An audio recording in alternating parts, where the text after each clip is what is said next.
जननी सरदा देवी रामकृष्ण जगद्गुरुं पादपद्मे तयोषित्वा प्रणमामि मुहुर्मुहुः। आज আমরা প্রতিদিনের মতো শ্রীরামকৃষ্ণ ধ্যান অনুভবী এই শ্রীরামকৃষ্ণ বেদান্ত মঠের এই আসন থেকে আজ আমরা শ্রবণ করব। আমাদের বিষয় আজ রূপের দান। কোন রূপে তোমাকে আমরা পাই হে প্রভু শ্রীরামকৃষ্ণ? তোমার আহ্বানে যখন আমরা সাড়া দিই, যেন তুমি আহ্বান করেছ। কখনো বা ছুটতে ছুটতে আসা কিনা তোমার কাছে যেতে হবে, তোমার আশ্রমে আজ এই সময় যেন ধ্যানে বিশ্রাম, ধ্যানের যেন বিশ্রাম, অন্তর আত্মা শরীর মন প্রাণ আর সকল ইন্দ্রিয় সকল যেন এক বিশ্রাম পায়। এমন অপূর্ব তোমার ধ্যানের এই দান, তোমার রূপের দান।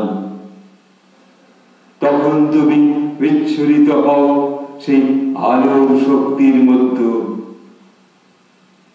সেই আলোকে আলোকিত হয় আমাদের ওই বসে থাকার, সে কি বসে থাকা, সে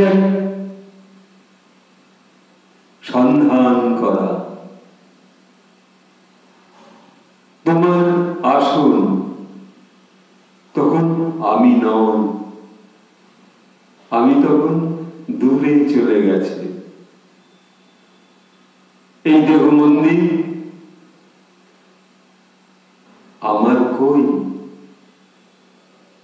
এই দেহের মধ্যে তখন প্রতিষ্ঠিত হচ্ছে তোমার কল্পনা। যেন একটি গাছ যখন ফল দেয় বা ফুল দেয়, একটি জবা গাছ যখন ফুল দান করে, তখন সেই জবা গাছটি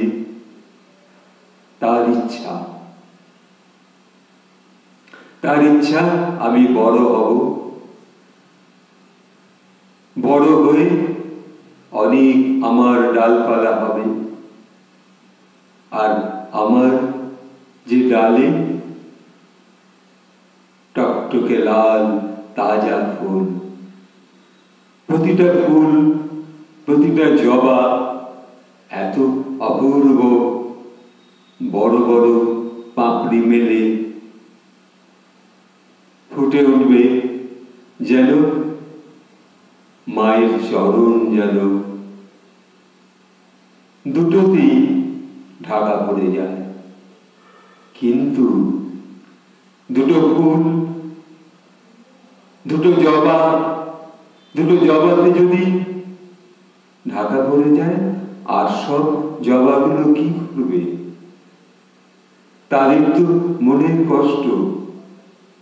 তাই তোমার ওই রূপের যে দান, সে তো আমারই। আমি যদি আজ ওই জবা ফুলের মতো, জবা গাছের মতো ফুটে উঠতে পারতাম, এই ইচ্ছা অনেক সাধকের হয়েছে। তারা প্রশ্ন করেছে জবাকে, বল রে জবা বল, তুমি বলো কোন ভাগ্যে পেয়েছ তুমি মায়ের চরণ তল। সেই জবা গাছ যখন বড় হয় তখন তার মধ্যে একটা ভক্তির আস্বাদন আসে। ভক্তের কাছে তার অনুনয় বিনয়, যেন আমি যদি উঁচু ডালের উপর হই তাহলে হে ভক্ত, ঠাকুরের ভক্ত, শ্রীরামকৃষ্ণের পরম ভক্ত, তুমি কিন্তু আমার গাছের ডালটি টেনে একটু নিচু করে আমার কাছ থেকে ফুটন্ত জবা তুমি, প্রস্ফুটিত জবা তুমি গ্রহণ করবে। এই হাতছানিতে জবা গাছটিও হাতছানি দেয়। একবার বেশ একটা মজার গল্প, অথচ সেই প্রকৃত সত্য। সেই সত্য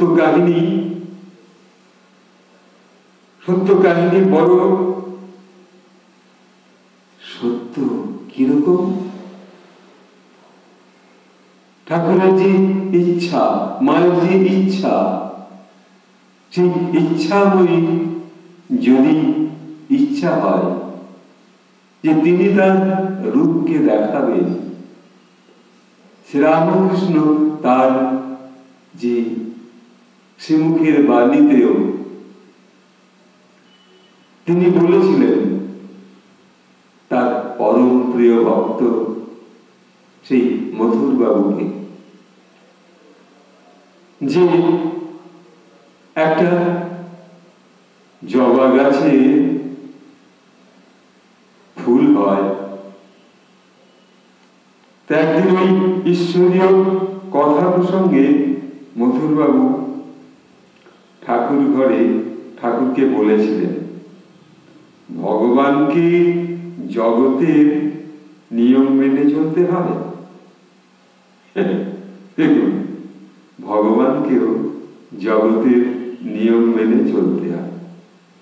আচ্ছা, তিনি ইচ্ছা করলে সব করতে পারেন, তিনি ইচ্ছা করলে সব করতে পারেন না। তখন শ্রীরামকৃষ্ণ, যার ধ্যানে আমরা এখন রত, সেই রূপের ধ্যানে তিনি দাঁড়িয়ে রয়েছেন মথুর বাবুর সম্মুখে, আর মথুর বাবু তার সম্মুখে। দুজনের কথোপকথন হচ্ছে। এবার ঠাকুর ভাবছেন খুব আনন্দে, সহাস্যে। মথুরবাবু যেমন বিস্ময়ের কথা, অবাক কথা বলে উঠলেন, ঠাকুর তো সত্যি তিনি যেন সেই অঘটন ঘটন ঘটিয়েছি। এই সত্য, এই সত্য প্রকাশ। তখন উভয়ের দিকে তাকাচ্ছেন। সেই রূপটি, সেই রূপের দর্শন আমরা করছি এখন। শ্রীরামকৃষ্ণ ধ্যান অনুভবে সেই রূপের দর্শন কিভাবে। এবার দুটি দেহ আমরা দর্শন করছি, এক সেই পঞ্চবটী বনে মধ্য। ঠাকুর তো আনন্দে মথুর বাবুকে আদর করে বলছেন। আর মথুরবাবু ভাবছেন, আজ বুঝি ঠাকুর আমাকে নতুন কিছু বলবেন। উভয়ের মতো এক আবিষ্কার হবে। সেই যে আবিষ্কার, কি আবিষ্কার হবে? এক ঐশ্বরিক, এক ঈশ্বরের ঘটনা। তখন ওই জন্য সেই একদিন ঈশ্বরীয় কথা প্রসঙ্গে মধুরবাবু ঠাকুরকে বলেই বসলেন যে ভগবানকেও জগতের নিয়ম মেনে চলতে হয়। ইচ্ছা করলে সব করতে পারেন না। ব্যাস, এবার ঠাকুর বলছেন, তাই বুঝি? তিনি তখন বলছেন, তা কেন হবে গো? কি সুন্দর, কত শিশুর মতো উত্তর। তা কেন হবে গো? তিনি ইচ্ছা নয়, তিনি ইচ্ছা করলে সব করতে পারেন। আর যদি পরম পুরুষ রামকৃষ্ণ সেই মহামায়া দেবী চতুর্ভুজা কালী, তিনি তার কথা শুনছেন। মাকে বলছেন, মা আজ যেন একটা মনে মনে, এ কেউ জানে না। মাকে মনে মনে জানানো হয়ে গেছে। মা আজ মথুর বাবুকে একটা জবাব দিতে হবে। মথুর বাবু ভাবছে, ঠাকুর আজ আমায় কি বলবে? হয়তো বলতেই পারবে না। আমি যা প্রশ্ন করেছি, ঠাকুর হয়তো সেইটি ভাবছে। কিন্তু না, শ্রীরামকৃষ্ণ সেই পরম শক্তির রূপের সঙ্গে তার মনোসংযোগ রয়েছে, মায়ের সঙ্গে। তখন সেই বিশ্বাস টলেনি, বিশ্বাস টলে না, কিন্তু মধুরবাবুর বিশ্বাস টলে আছে। আজ হয়তো ঠাকুর খুব বিপাকে পড়েছে। তা কি হয়? মহামায়ার কোলে যিনি, আমরা যদি সেই সারাদিনমান কর্মে ব্যস্ততা থাকার পর এই ধ্যানমগ্ন ভাবনা নিয়ে একটু ঠাকুরের রূপের সম্মুখে, তার যে ছবির সম্মুখে সত্য মানুষ লোকের মধ্যে তাকে যদি দেখতে পাই, এই চেষ্টা সকল ভক্তের মধ্যে জমে ওঠে না। এই চেষ্টা তিলে তিলে তিলে তিলে জমে ওঠে। কত কত কষ্টের ইচ্ছা, সেই ইচ্ছাগুলি তখন ইচ্ছা করলে সব হবে। ওই যে সেই গানের কথা,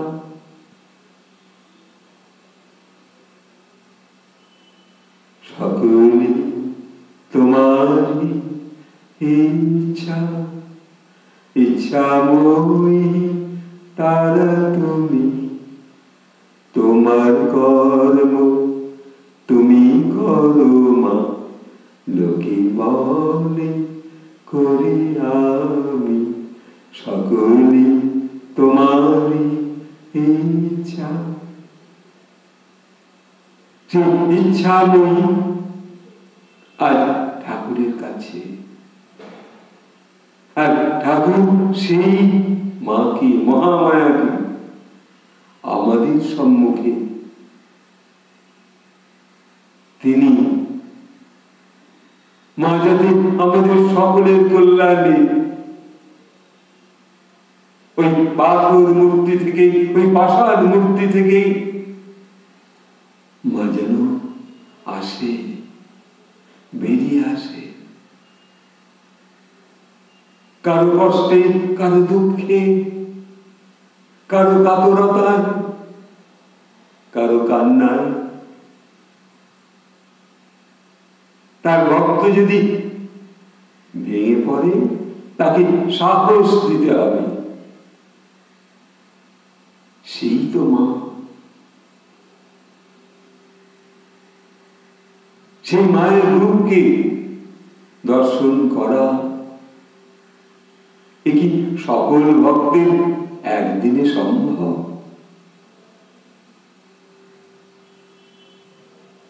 প্রতিটা রন্ধে রন্ধে যখন সেই মায়ের অনুভূতি, যখন সেই সতেজ পাখানি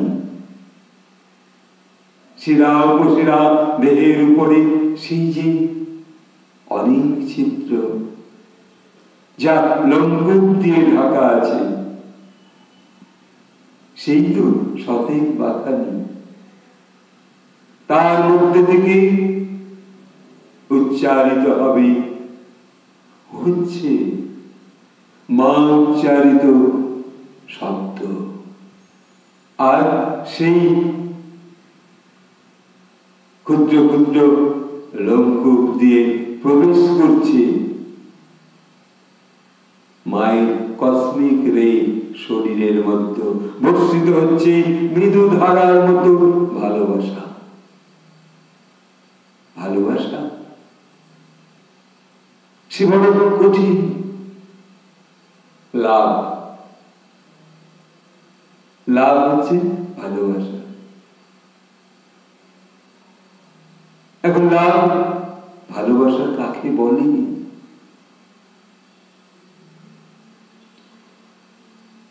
লাভ মৃদু ধারার মতো ভালোবাসা আসে।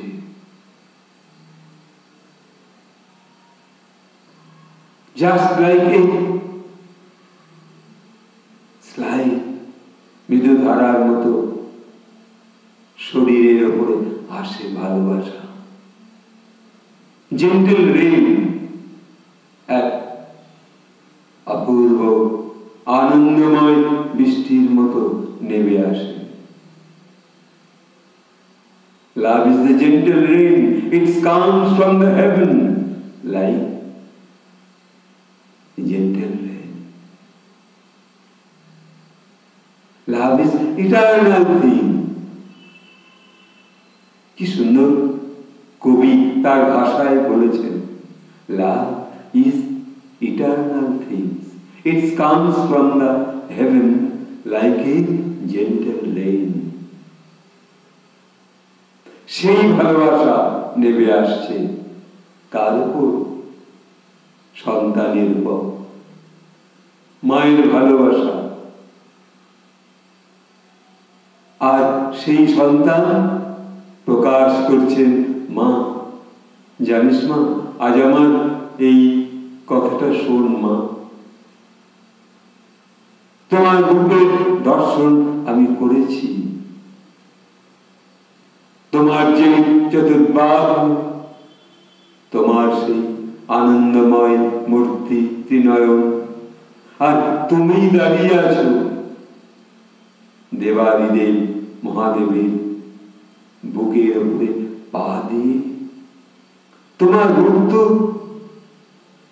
দর্শন করছি, তা তোমার সেই কৃপার রূপ, আনন্দময় রূপ কই?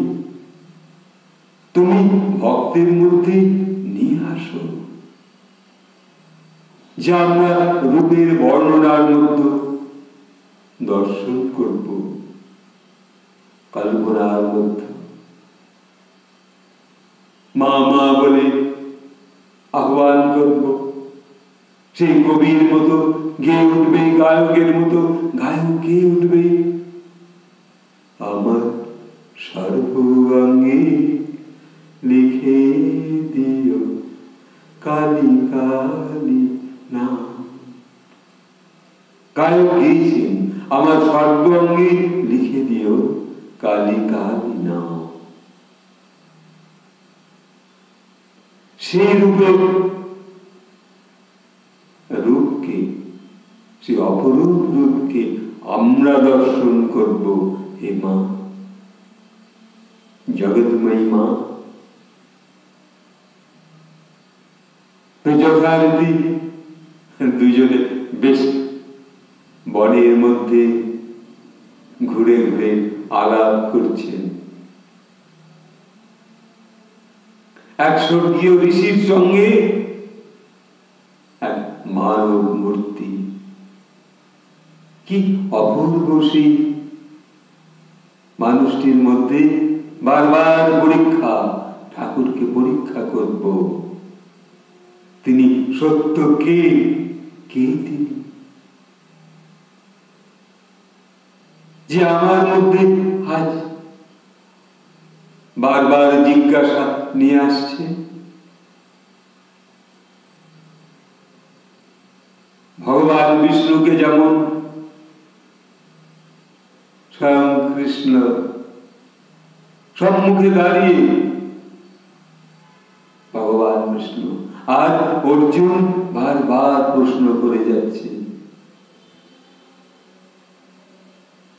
যে তুমি তুমি আমাকে বলছো এদের বিরুদ্ধে অস্ত্র ধারণ করতে? আমার আমার মুষ্টিবদ্ধ হাত সেই ধনুষ্মান যেন হাত থেকে খসে পড়ছে, তাদের বিরুদ্ধে। তখন ভগবান বলছেন, আমি সব করছি, তুমি তো নিমিত্ত মাত্র। তুমি তুমি উতলা কেন হচ্ছ?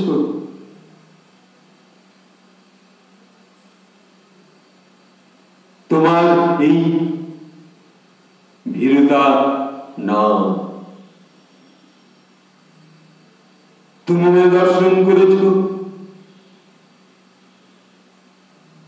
আমার ভাবনা, সেই ভাবনার মধ্যে এখনো প্রকাশ যে কে আমি কে। স্বয়ং কৃষ্ণ ভাবছেন, ও আরো প্রশ্ন করুন, ওকে আমি সুন্দর করে প্রাঞ্জল করে বুঝিয়ে দেব। সেই তো এক একটা গীতার শ্লোক। অর্জুন, গীতা কি? স্বয়ং অর্জুন হচ্ছে প্রশ্ন, আর স্বয়ং কৃষ্ণ হচ্ছেন উত্তর। এই যুধিষ্ঠিত ভগবান তিনি উত্তর। এই মানুষজনের মধ্যে যত রকম প্রশ্ন আছে, ভারতবর্ষের যত প্রাণ প্রাণীর মধ্যে, কে তুমি, কে তুমি, কে তুমি, তাদের সেই উত্তর হচ্ছেন ভগবান বিষ্ণু। সেই রূপকে আমরা দর্শন করছি আমাদের এই ধ্যান অনুভবে। তোমার রূপের দর্শন তুমি কেমন করে দর্শন করাচ্ছ? ভাবনার মধ্যে, চিন্তার মধ্যে, জ্ঞানের মধ্যে, প্রকাশের মধ্যে। তোমার সম্মুখে আজ আমরা আর এই আসন ছেড়ে উঠবার ইচ্ছা নেই। প্রভু কখন দেখাবে তোমার সেই রূপের দর্শন? কল্পনার মধ্যে তুমি এসেছো, ভাবনার মধ্যে এসেছো, তোমার গুণগুলো বারবার মনে পড়ছে। এইবার তুমি উদয় হয়েছ, সেই তোমার সেই মুখ, তোমার সেই রূপের পূর্ণ অঙ্গ আজ আমরা দর্শন করছি এই ধ্যান অনুভবে শ্রীরামকৃষ্ণ। এইবার তুমি যে দর্শন করেছ, তুমি যে দর্শন দিয়েছ, তা তুমি প্রণাম নাও। তাই আজ তোমারকে প্রণাম করে এই যেন এক অঞ্জলি।